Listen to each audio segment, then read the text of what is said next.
우리 하나님 말씀 사도행전 보겠습니다. 사도행전 2장 1절에서 4절까지입니다.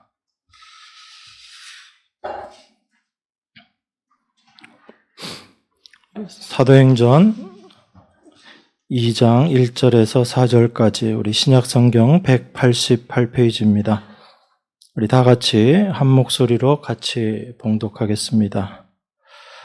오순절 날이 이미 이름에 저희가 다 같이 한 곳에 모였더니 호련히 하늘로부터 급하고 강한 바람 같은 소리가 있어 저희 앉은 온 집에 가득하며 불의 혀같이 갈라지는 것이 저희에게 보여 각 사람 위에 임하여 있더니 저희가 다 성령의 충만함을 받고 성령이 말하게 하심을 따라 다른 방언으로 말하기를 시작하니라.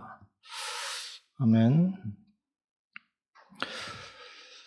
우리가 일반적으로 교회의 시작은 성령이 오심으로 시작되었다라고 그렇게 이야기합니다. 그것은 이 교회와 성령과 뗄래야 뗄 수 없는 밀접한 연관성을 얘기하고 있는 것입니다. 우리가 교회는 단순한 사람들의 모임이 아니다 라는 것을 먼저 생각해야지 됩니다. 교회가 성령의 오심으로 시작되었다라고 이렇게 이야기하는 그 전제가 바로 성령이 오시기 전에도 예배라는 모임들은 있었기 때문에 그렇습니다. 그런데 특별히 성령 이후에 하나님께서 교회를 이야기하신 것이다라고 우리가 그렇게 믿는 것은 바로 이 교회에는 무언가 특별한 것이 있다라는 것입니다. 그 성령이 임하심으로 성령이 함께 하심으로 말미암아 이전에 예배라는 그런 모임과 구별되어지는 것이 분명히 있기 때문에 우리가 그것을 이야기하는 거죠. 그런 의미에서 이 교회라는 것은 예수님께서 이 세상에 남겨놓으신 것, 그것을 우리가 함께 모여서 나누는 것, 그것이 바로 교회다라고 생각할 수 있습니다. 그 예수님이 이 세상에 남겨놓으신 것이 무언가 가장 중요한 것이 바로 예수님의 십자가 사건이지요. 그 예수님의 십자가 사건, 바로 예수 그리스도의 보혈의 은혜를 이야기하는 겁니다. 그래서 이 보혈의 은혜를 증거하는 곳이 바로 교회이고, 그리고 이것이 가장 중요한 우리들의 존재 이유다라는 것을 믿는 사람들의 모임이 바로 교회인 거예요. 그러니까 우리가 교회를 이야기하면서도 참 많은 오해들이 있습니다.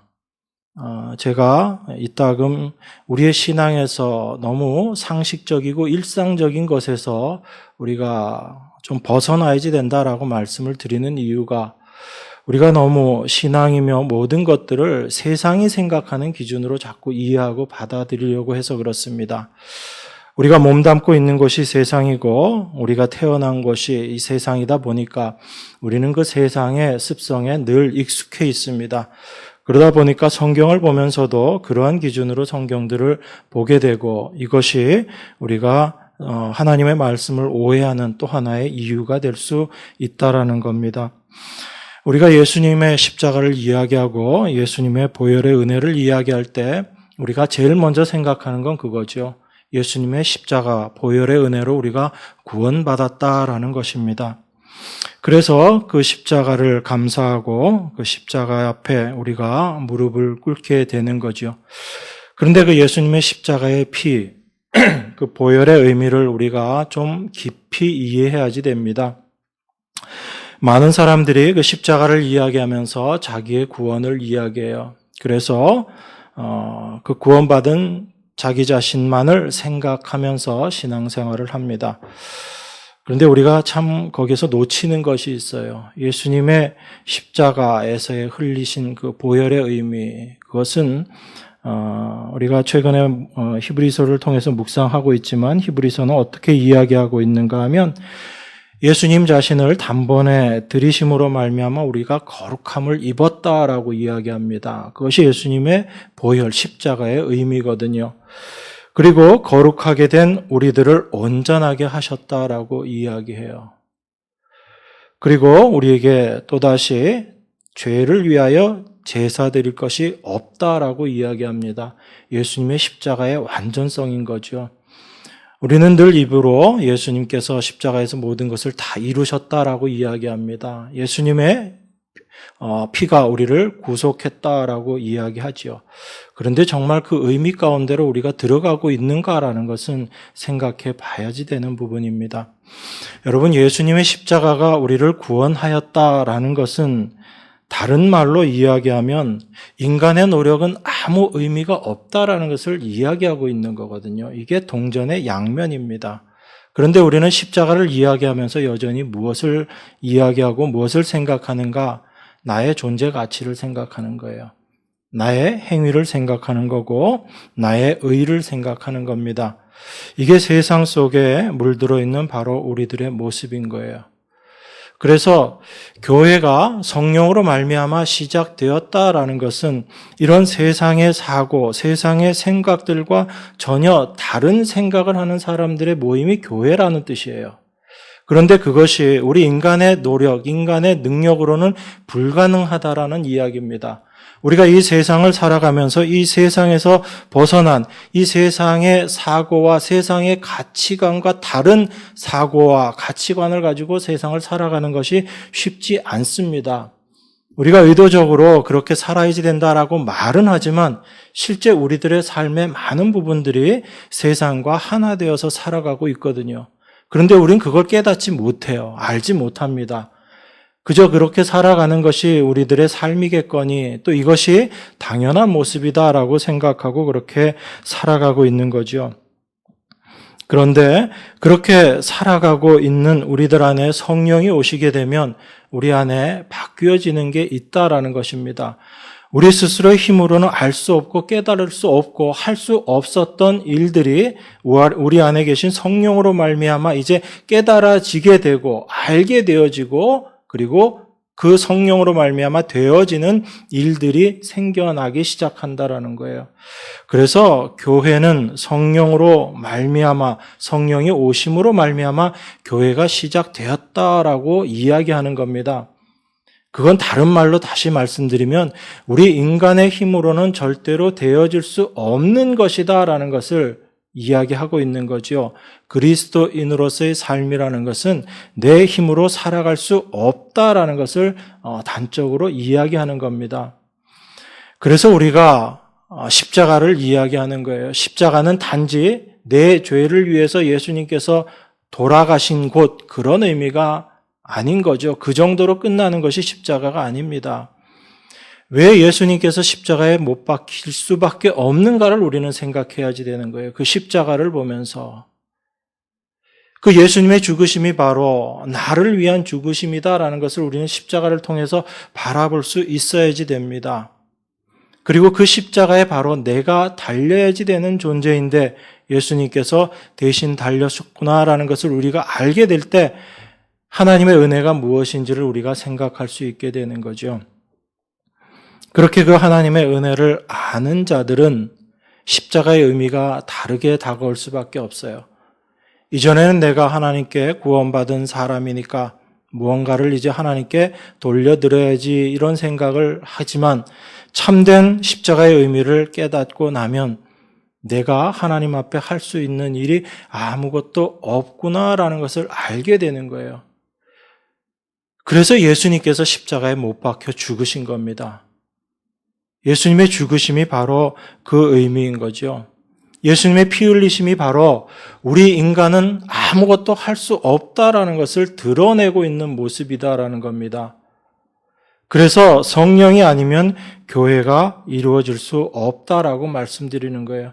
그 성령이 우리 안에 임하게 될 때만이 내 모습이 어떠한지, 내 본질이 어떠한지를 깨닫게 되고 여전히 내 안에 숨겨져 있는 하나님을 거역하는 죄된 본성이 무엇인지를 알 수 있게 됨으로 말미암아 나를 부인하고 예수 그리스도의 십자가를 바라보는 그 삶의 모습으로 우리가 변화되어지는 겁니다. 그러니까 이 변화라는 것도 내가 하는 게 아닌 거예요. 하나님께서 우리 안에서 역사하시는 겁니다. 이런 얘기를 하면 어떤 사람들은 그럼 우리는 아무것도 할 필요가 없는가라고 그렇게 이야기합니다. 왜 그렇게 이야기하는가를 생각해 보면 그 안에 잘못된 생각이 이미 있는 거죠. 우리가 하나님 위해서 아무것도 하지 않아도 되는가라고 이야기하는 그 생각 속에는 지금까지 내가 뭔가 하나님을 위해서 했다라는 생각이 자리 잡고 있는 거예요. 그 생각이 이런 말을 들을 때 속에서 올라오는 거죠. 그럼 아무것도 하지 않아도 되겠네라는 그런 생각들을 하게 된다라는 겁니다. 그런데 우리가 무엇을 가지고 하나님 앞에 내어놓을 수 있는 게 있습니까? 지금까지 우리가 살면서 내 힘으로 내가 무언가를 해서 하나님 앞에 기쁘게 내어드린 것이 무엇이 있는가를 우리가 생각해 봐야지 됩니다.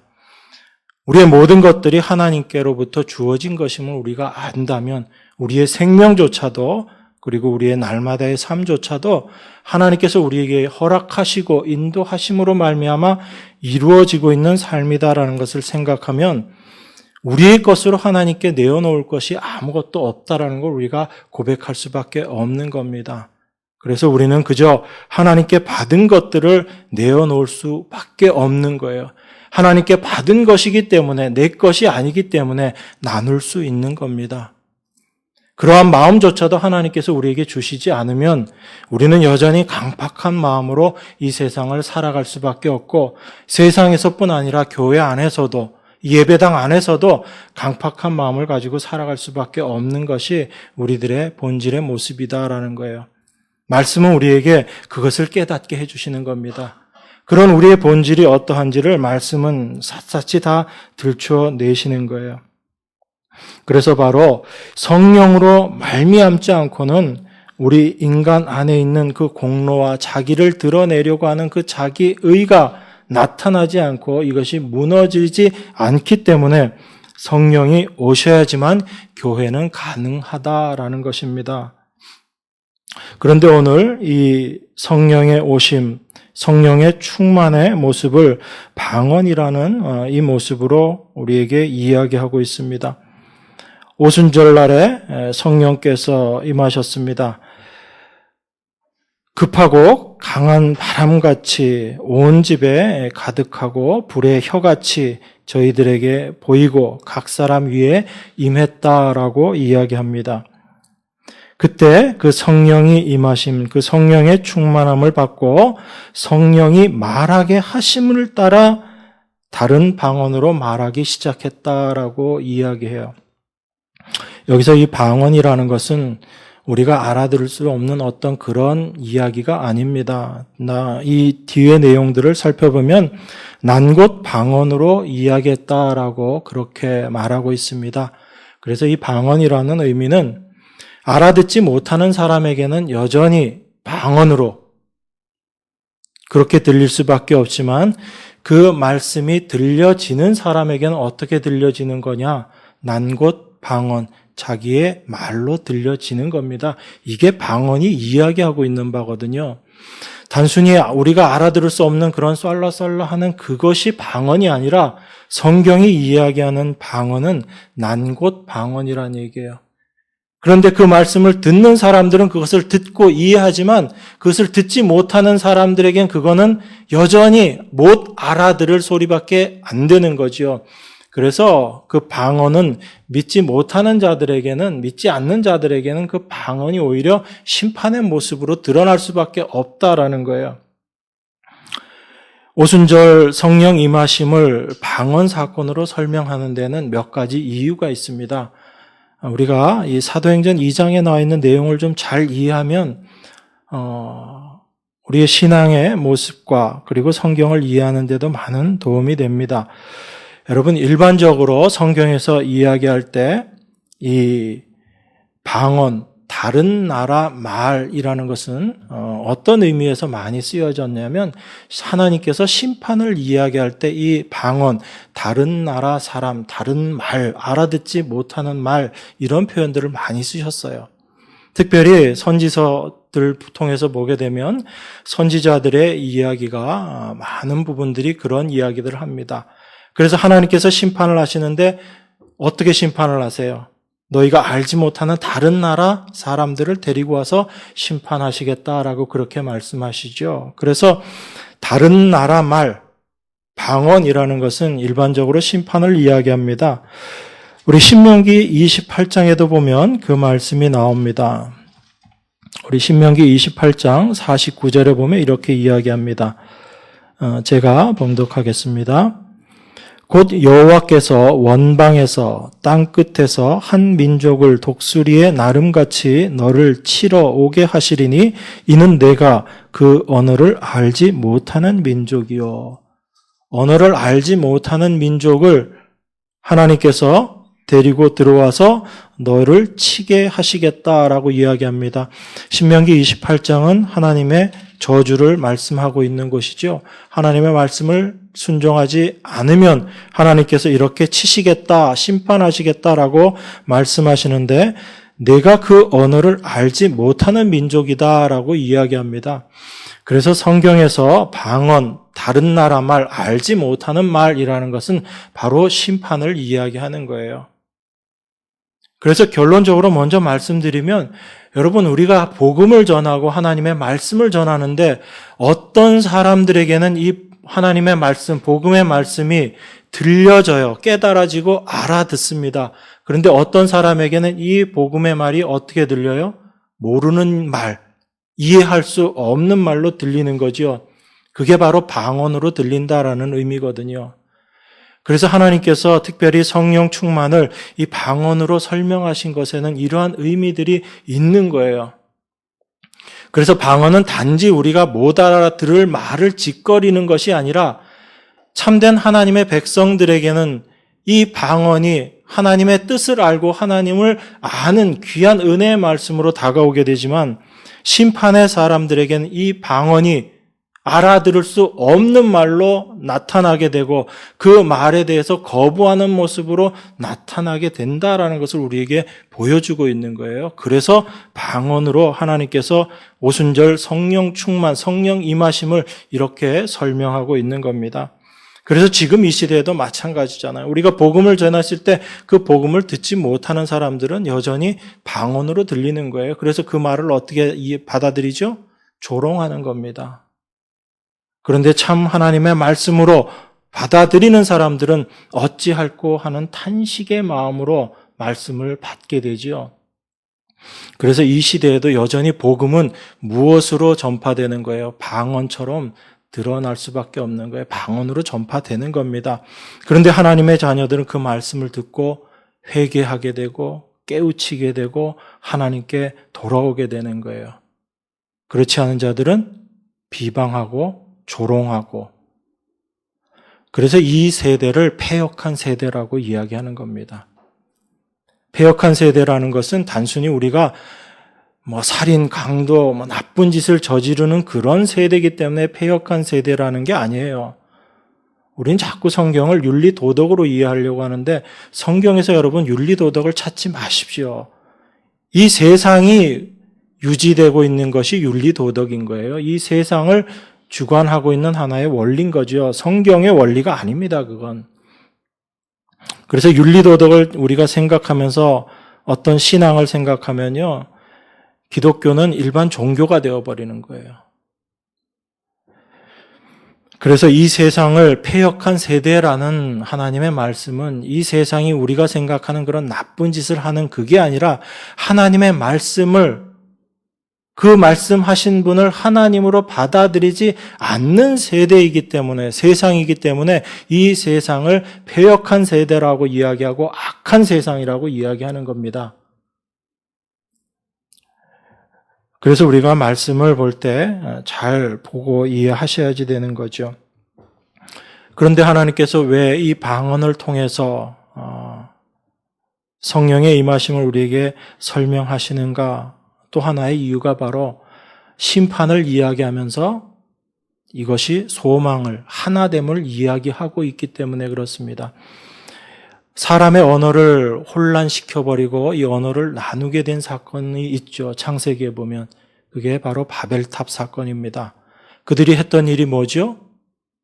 우리가 하나님께 대적하자였어요. 그래서 하나님을 대적하는 것으로 하나가 되어버린 모습이 그들이 동일한 말, 하나님을 대적하는 동일한 말로 하나가 되어버렸던 거거든요. 그래서 하나님께서 어떻게 하시죠? 언어를 혼잡하게 해버리십니다. 언어를 흩어버리시는 거예요. 그래서 그들의 하나된 뜻을 하나님께서 무너뜨려 버리시는 거예요. 그게 바벨탑 사건이거든요. 그렇게 하나님을 대적하는 그 세상의 사고, 세상의 생각, 그게 바로 우리 안에 있는 모습이거든요. 그게 내 모습이에요. 여전히 하나님 앞에 우리는 대적하지 않는다라고 생각하죠. 그런데 내가 하나님 앞에 뭔가 할 수 있다라는 생각 자체가 바로 하나님을 대적하는 모습이다라는 걸 우리는 자꾸 놓치는 거예요. 그것이 우리를 예수 그리스도의 보혈조차도 의미 없는 것들로 만들어버리고 그것을 짓밟는 행동이다라고 성경에서 이야기하고 있는 겁니다. 하나님께서 그 바벨탑을 쌓는 자들을 언어를 흩어버리심으로 말미암아 그들을 다 흩어버리신 거예요. 말이 하나가 되지 않음으로 말미암아 하나님께서 심판하신 모습이죠. 그런데 다시 성령이 오심으로 말미암아 이 방언이라는 것을 통해서 어떤 일이 벌어지게 되냐면 예수님의 제자들이 성령 충만해서 그들이 하나님의 큰 일을 전하는데 그 방언을 하는데 그곳에 모여있던 여러 나라에서 온 사람들이 자기 나라의 말로 다 알아듣는 거예요. 그래서 성령 충만함으로 말미암아 이 방언이 나타나게 됐을 때 어떤 일이 있었냐면, 어떤 일이 있게 된 것이냐면 하나님께서 흩어 놓으셨던 언어를 혼잡케 함으로 말미암아 서로 하나가 되지 못했던 그 사람들이, 하나님의 백성들이 하나님의 말을 통해서 각각의 난곳 방언으로 들음으로 말미암아 하나가 되어버리는 거예요. 각각의 지역에서 서로 다른 언어들을 쓰고 다른 생각을 하고 살아갔던 사람들이 그 하나님의 성령 충만함을 받은 자들의 말을 통해서 그들이 하나가 되는 거예요. 자기가 자란 곳 다르고 말하는 것 다 다른데 다 알아듣는 거예요. 하나님의 말씀 앞에 하나가 되어지는 겁니다. 그래서 이 방언을 통해서 하나님께서 성령 충만의 모습을 우리에게 이야기하고 계신 거예요.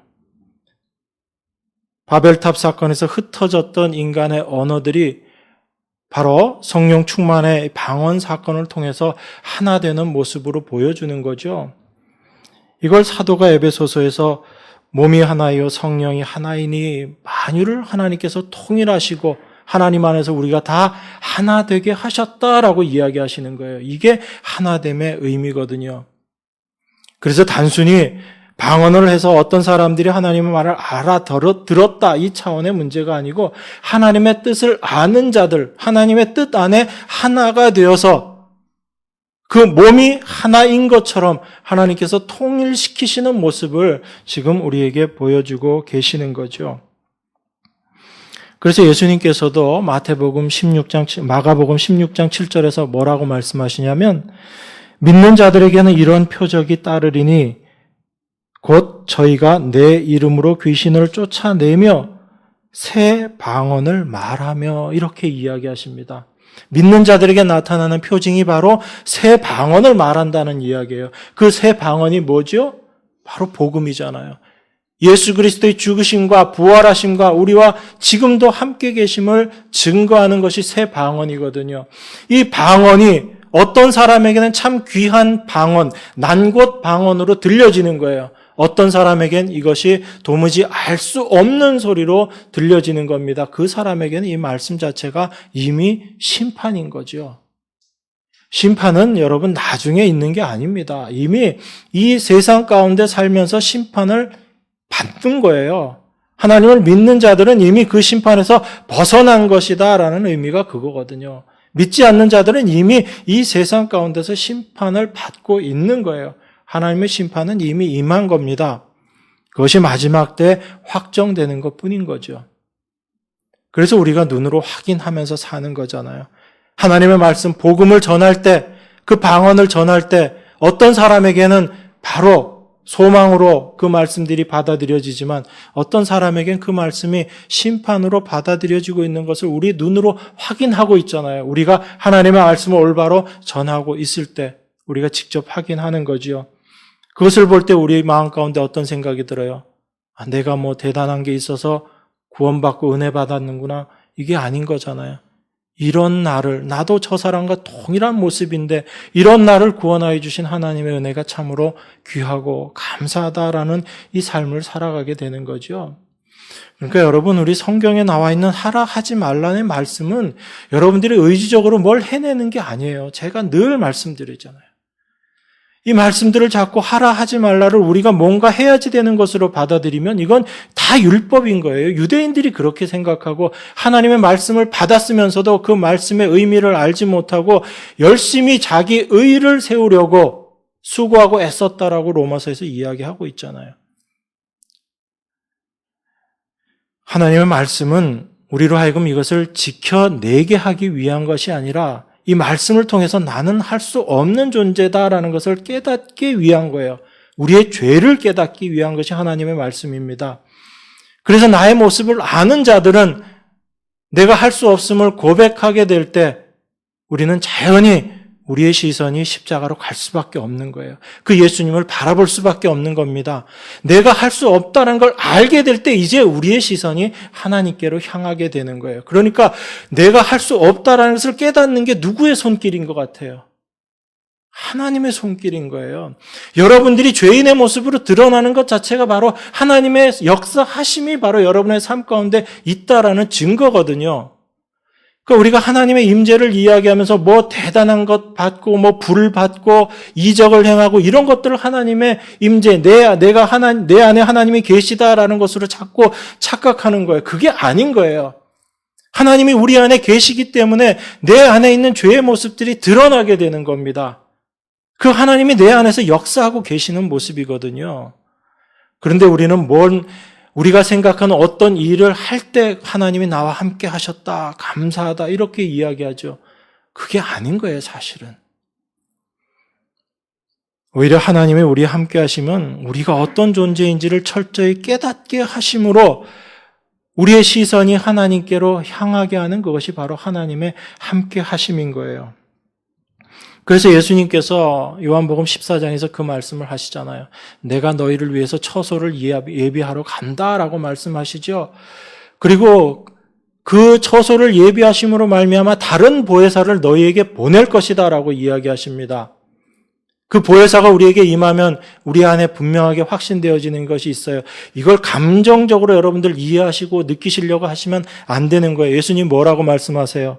그 보혜사 성령이 너에게 오셔서 너희와 영원토록 함께 하실 것이다 라고 말씀하시면서 그렇게 되면 내가 아버지 안에, 너희가 내 안에, 내가 너희 안에 있는 것을 너희가 알게 될 것이다 라고 말씀합니다. 어떻게 아는 거예요?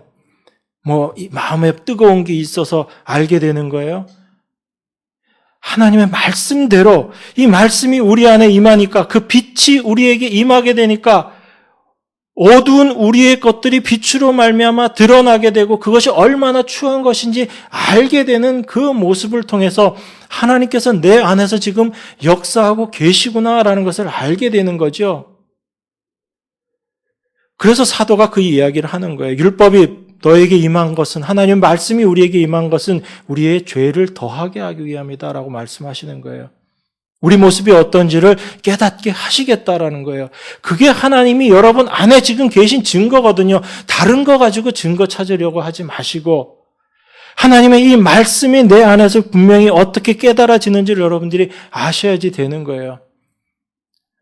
이 하나님의 말씀을 모르니까 불받겠다고 하고 어떤 이 신비한 것들을 체험하겠다고 하면서 사방팔방으로 돌아다니는 거예요. 그래서 뭐 하나 좀 신기한 거 보면 그게 전부인 것처럼 붙잡고 그거 매달리고 그건 꼭 우리가 어디 밖으로 나가서가 아니에요. 내 안에서, 집 안에서, 골방 안에서도 우리가 그런 신앙을 자꾸 가지려고 한다고요. 말씀 보면서 뭐 뜨거운 게 안 오나? 하나님 말씀을 말씀으로 이해하려고 하기보다는 이 말씀을 하나님 깨닫게 해주십시오라고 하기보다는 갑자기 이 말씀이 내 안에 뭔가 탁 다가오는 자꾸 그런 것만 찾잖아요.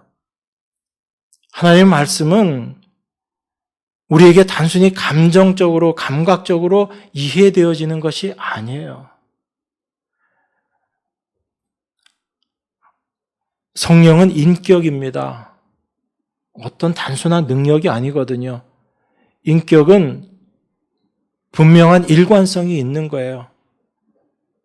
우리가 어떤 사람을 사귀고 그 사람과의 관계가 계속되는 것은 그 사람이 일관성이 있기 때문에 그렇습니다. 어떤 사람이 오늘은 이런 모습, 내일은 저런 모습, 또 다음 날은 다른 모습.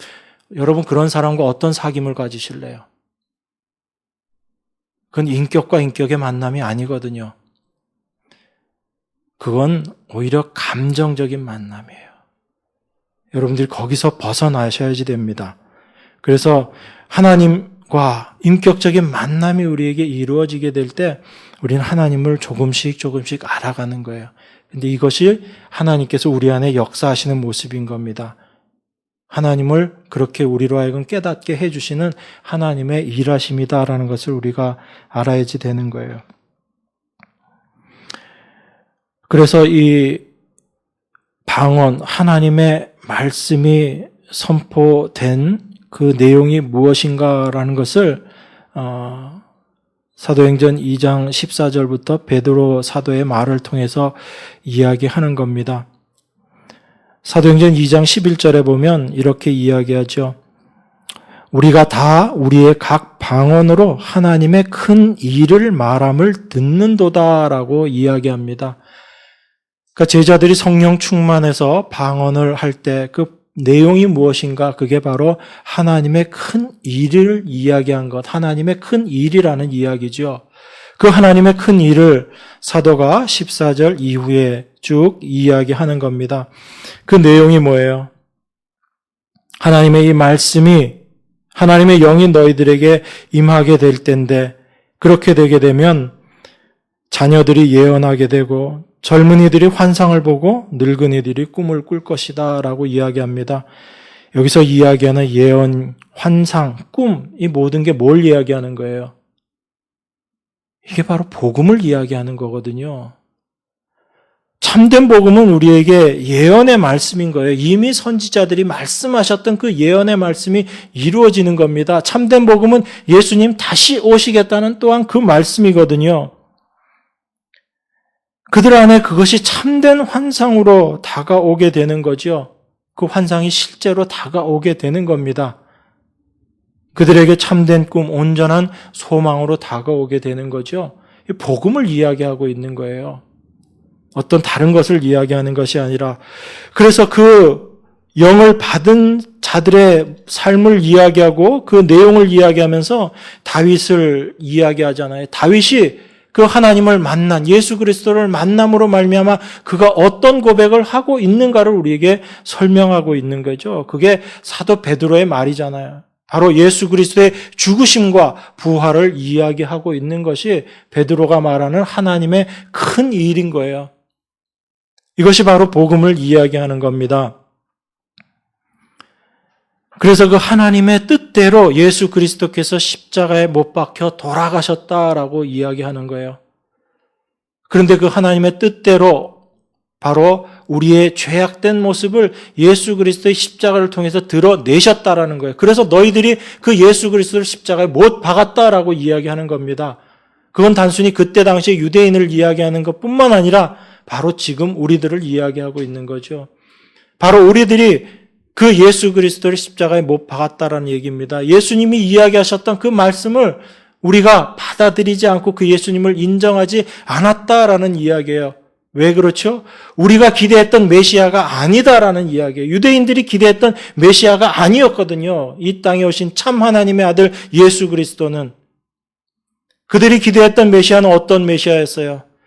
이 세상에서의 자기의 유익을 만족시켜주는, 이 세상에서 나를 만족시켜 줄 수 있는 그런 메시아를 그들은 기다리고 있었거든요. 그런데 하나님의 아들이신 예수 그리스도가 이 땅에 오셔서 그들 안에 있는 그 모습들을 다 들춰내는 겁니다. 내가 온 것은 너희들에게 그것 주러 온 것이 아니다라고 예수님께서 말씀하시는 거죠. 오병이어의 이적을 행하시고 그 먹을 것을 쫓아온 사람들을 다 내쫓아 버리시는 겁니다. 저들이 나를 쫓아온 것은 단지 먹을 것 보고 쫓아온 거다. 그런데 하나님의 나라는, 하나님의 백성은 그게 아니다라고 말씀하시죠. 이 세상이 추구하는 메시아는 나의 유익을 위한 메시아일 뿐이에요. 그런데 여러분이 정말 하나님의 자녀다라고 생각하면서 여러분들의 날마다의 삶에서 여러분들은 어떤 주님을 찾고 계세요? 한번 생각해 보시라고요. 유대인들이 생각했던 그런 메시아를 찾고 있나요? 아니면 정말 이 땅에 오신 예수 그리스도이신 참 그분을 우리가 생각하고 날마다 추구하면서 살아가고 있는가? 우리가 이걸 늘 고민해야지 되는 거예요. 그게 말씀을 보면서 우리가 생각해야지 되는 것입니다. 그걸 생각하지 않고 내가 예수 믿고 복 받아서 이 세상에서 뭘 하나라도 더 누려야지 되겠다라고 생각하면 그건 아닌 거죠. 여러분 날마다 기도하면서 어떤 거 발견하세요? 저는 제가 기도할 때마다 제 안에서 드는 생각이 여전히 육신을 향한 것들을 내가 하나님 앞에 기도하고 있구나라는 것을 저는 발견해요. 그래서 이 기도조차도 도무지 하나님께서 내 안에 참된 마음을 심어주시지 않으면 할 수 없는 것이 내 모습이구나라는 것을 저는 날마다 발견합니다. 그래서 저는 기도해요. 하나님이 뭘 이루어주시고 이루어주시지 않고가 아니라 그 기도의 시간을 통해서 내 모습이 어떤지가 낱낱이 드러나기 때문에 그래요. 하나님께서 마음 주시지 않으면 형제 자매를 위해서 정말 간절한 마음으로 기도하지 못하고 있는 내 모습을 저는 보거든요. 하나님을 아버지라고 부르면서도 여전히 이 세상에서 이 세상을 아버지라고 생각하고 이 세상이 나에게 무엇을 줄 수 있을까를 생각하면서 세상을 바라보고 있는 내 모습을 발견하는 겁니다.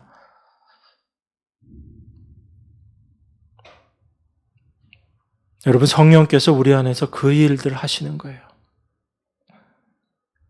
그것을 우리가 발견하게 될 때 하나님의 은혜가 무엇인지를 더 깊이 알게 되는 겁니다. 하나님의 은혜가 아니면 나는 도무지 아무것도 아닌 존재구나. 정말 내가 쓰레기가 맞구나. 내가 배설물 맞구나. 내가 먼지와 재 같은 존재일 수밖에 없구나라는 것을 우리가 알게 되는 거죠. 그게 하나님의 영이 우리 안에 임했을 때 우리가 깨닫게 되는 겁니다. 그래서 성령이 우리에게 임하시게 되면 우리가 그것들을 알게 되는 거예요. 우리가 정말 구하고 있었던 것이 무엇인지를 우리가 알게 되는 겁니다. 그래서 내가 바로 예수 그리스도를 십자가에 못 박은 자구나라는 것을 우리가 고백하게 되는 거죠. 그래서 하나님의 큰 일은 바로 그러한 우리들을 위해서 예수님께서 십자가에 못 박히시고 그 예수님의 이 일이 하나님의 뜻 안에 온전히 이루어진 것임을 확인시키기 위해서 예수님께서 부활하셨다라는 것을 우리에게 말씀하고 계신 거예요. 그 부활하신 분이 지금 하나님 보좌 우편에서 우리를 위해서 간구하고 계시다라는 거예요. 그 하나님의 보좌 우편에서 예수 그리스도의 간구하심, 그 간구하심으로 말미암아 우리가 날마다 하루하루 살아갈 수 있게 되는 거죠. 그래서 우리가 참된 복음을 알게 되면 우리가 이 세상을 살면서 어떤 메시아를 기대하고 그리고 이 땅에 오신 예수님을 정말 주인으로 내가 고백하고 살아가는가 아닌가를 깨닫게 해주시는 거예요. 그래서 베드로가 뭐라고 이야기해요? 사도행전 2장 36절에 보면 이렇게 이야기하죠. 그런즉 이스라엘 온 집이 정녕 알지니 너희가 십자가에 못 박은 이 예수를 하나님이 주와 그리스도가 되게 하셨느니라 이렇게 이야기하는 거예요. 그래서 그리스도라는 이 표현 이게 바로 메시아라는 이야기죠. 유대인들은 이런 메시아 기다리지 않고 있었다는 얘기입니다. 그리고 이 예수님을 주로 받아들이지 않았다라는 거예요. 여전히 누가 주인이 되어 있었어요? 내가 주인이 되어 있었다라는 겁니다. 그러니까 우리에게 지금 이 말씀하고 있는 거예요.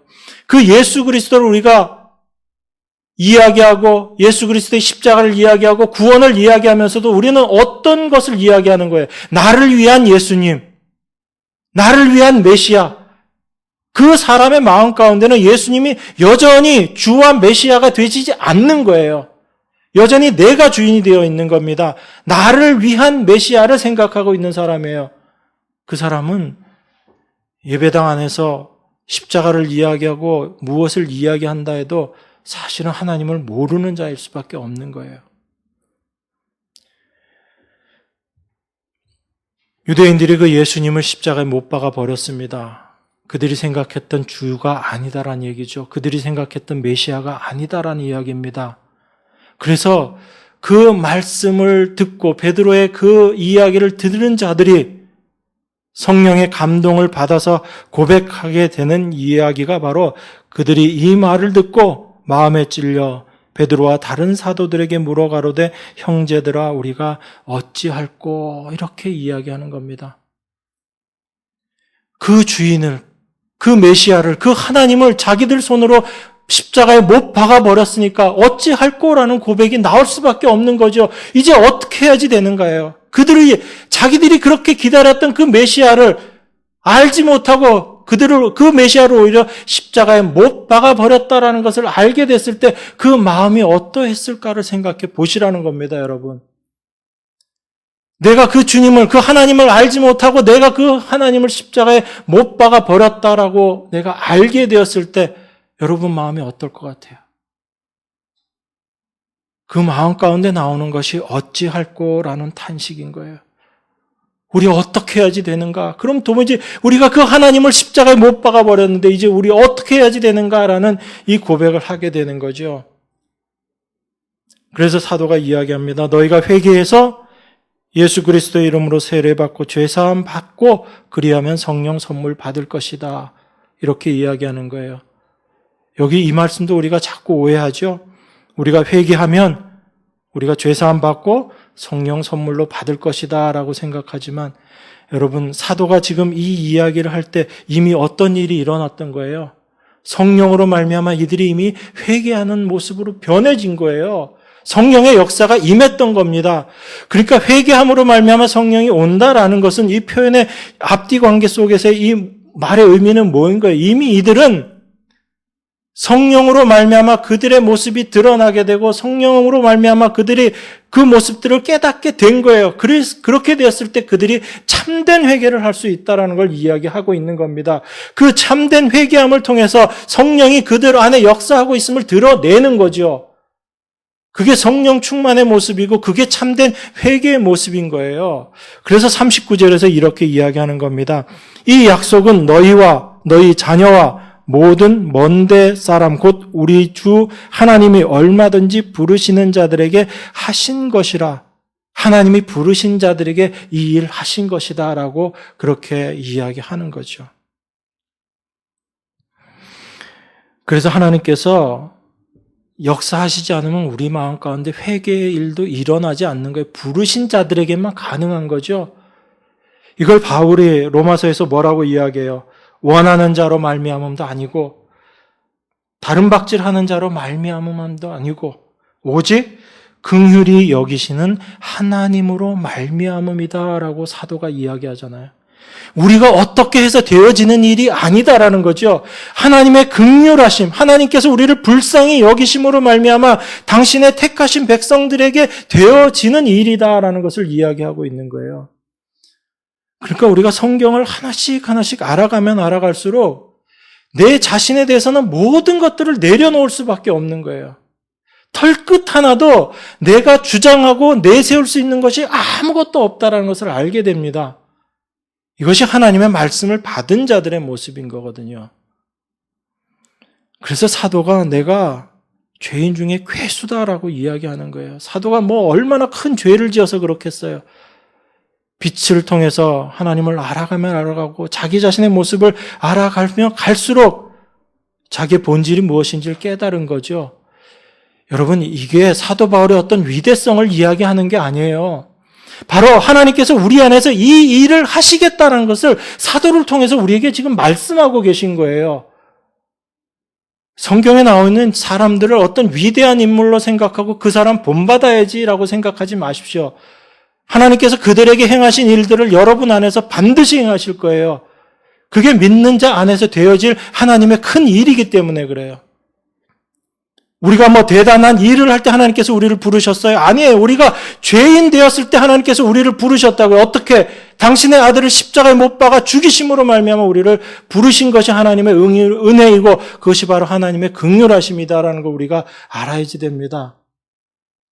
우리가 그렇게 부르심을 받은 존재임을 안다면 어떤 모습으로 하나님 앞에 나아가야 될까요? 하나님의 그 긍휼하심 앞에 날마다 감사함으로 나갈 수밖에 없는 겁니다. 그래서 하나님의 은혜를 아는 자들은 늘 감사할 수밖에 없는 거예요. 좋은 일이 생겨서 감사가 아닌 거예요. 내가 고난당하고 어려운 가운데 처하더라도 이 고난과 어려움이 나를 하나님께로 인도하는 첩경이구나라는 것을 알게 되기 때문에 그 고난 가운데서도 하나님 앞에 감사할 수 있는 겁니다. 사도가 옥에서도 하나님 앞에 감사했죠. 왜 그래요? 그 옥에서 이제 이 옥에 있음으로 말미암아 내가 하나님께로 갈 수 있게 됐구나. 정말 기쁘다라는 겁니다. 이 죄의 몸을 이제 온전히 벗어버리고 하나님께 갈 수 있는 길이 열렸구나라는 것을 사도가 생각하니까 옥에서도 감사 찬송 부르는 거예요. 그게 기뻐함의 의미거든요. 내 안에 세상에서 대단한 좋은 일들이, 기쁜 일들이 생겨서 기뻐하는 게 성도의 기쁨이 아닌 거예요. 성도의 기쁨은 무엇이 참된 기쁨이에요? 하나님께 가는 것, 이게 성도의 참된 기쁨이거든요. 하나님 품에 안기는 것, 이게 성도의 참된 기쁨이에요. 그래서 예수님께서도 돌아가시기 전에 기쁘다라는 표현을 하셨어요. 왜? 내가 아버지께로 가기 때문에 내가 기쁘다라고 말씀하시거든요. 그게 참된 기쁨이거든요. 근데 우리는 세상에서 어떤 것들을 얻는 걸 기쁨이라고 이야기하는 거죠. 그러니까 기뻤다 안 기뻤다 하는 거죠. 하나님은 우리를 그런 자로 만들지 않으셨어요. 그래서 범사에 감사하고 항상 기뻐하는 자로 우리를 만드신 거예요. 우리 안에서 그 일들을 행해 나가시는 겁니다. 베드로의 이 설교를 통해서 바로 우리 안에 어떤 찔림이 오게 되는가, 이 말을 들은 자들의 어찌할꼬 하는 이 탄식이 날마다 우리 가운데 있어야지 돼요. 그래서 사도가 이 이야기를 하는 겁니다. 40절에서 또 여러 말로 확증하며 권하여 가로되 너희가 이 패역한 세대에서 구원을 받으라 하니 그 말을 받는 사람들은 세례를 받음에 이날의 제자의 수가 3,000이나 더하더라. 저희가 사도의 가르침을 받아 서로 교제하며 떡을 떼며 기도하기를 전혀 힘쓰니라. 이 하나님의 말씀을 받은 자들이, 사도의 이 말을 받은 자들이 그 마음 가운데 찔림을 받아서 어찌할꼬 했던 자들이 이제 자기 자신의 존재가 어떠한 존재인지를 알게 된 거죠. 하나님의 구원이 무엇인지를 알게 된 것이고, 내가 이 세상에서 이 세상의 것들을 추구하면서 이 세상을 주인으로 삼아서 열심히 살고 있었던 그 모습에서 돌이키게 되는 거죠. 그들에게는 이 세상이 다르게 보일 수밖에 없는 거예요. 이전에 있었던 그 세상에 여전히 나는 있는데 그 세상은 이제 옛날의 그 세상을 없어져 버리고 예수 그리스도로 말미암아 새로운 세상이 그 눈앞에 펼쳐진 거죠. 그래서 그리스도인들은 이 세상을 살면서 새로운 세상을 이미 살고 있는 거예요. 천국을 살고 있는 겁니다. 여러분들이 원하는 그런 삶이 이루어져서 천국이 아니고 그리스도 안에서 사는 삶이기 때문에 이미 천국인 거예요. 그런 삶을 사는 사람들이 이 세상의 것들을 어떻게 여기겠어요? 여전히 옛날처럼 가치 있게 그것이 전부인 것처럼 그렇게 살아가겠어요? 아니지 않습니까? 그래서 그 이후에 어떤 이야기들을 해요? 초대교회의 모습들을 이야기하면서 그들이 유무상통하는 모습을 이야기하고 있잖아요. 누구도 자기 것을 자기 것이라고 주장하지 않는 사람들의 삶의 모습을 보여주는 거예요. 여러분들에게, 형제들에게 나눠주십시오. 강요해서 되어지는 일이 아니라고요. 내가 어떻게 구원받았는지를 알고 내 모습이 어떤지를 알게 되고 내가 지금 어디에서 살고 있는지를 알게 되고 이 세상이 어떤 곳인지를 알게 된다면 이 모습이 드러날 수밖에 없는 거예요. 그런데 여전히 이 말씀 앞에서 우리는 어떤 모습으로 드러나요? 세상의 것 하나라도 더 가지려고 애쓰는 내 모습으로 밝히 드러나고 있잖아요. 그런 내 모습을 보면서 하나님의 은혜 앞에 우리가 나아갈 수밖에 없는 것이고 그 하나님의 은혜를 알게 될 때 내 안에 계신 그리스도로 말미암아 형제를 사랑함이 내 몸과 마음과 정성을 다해서 하나님을 사랑하고 형제 자매를 사랑하는 모습이 무엇인지를 우리가 조금씩 알아가고 내 안에서 그리스도께서 그 일을 하나님을 사랑하신 것처럼 형제자매를 사랑하는 그 일을 내 안에 계신 그리스도가 행하시는 것을 우리가 경험하게 되잖아요.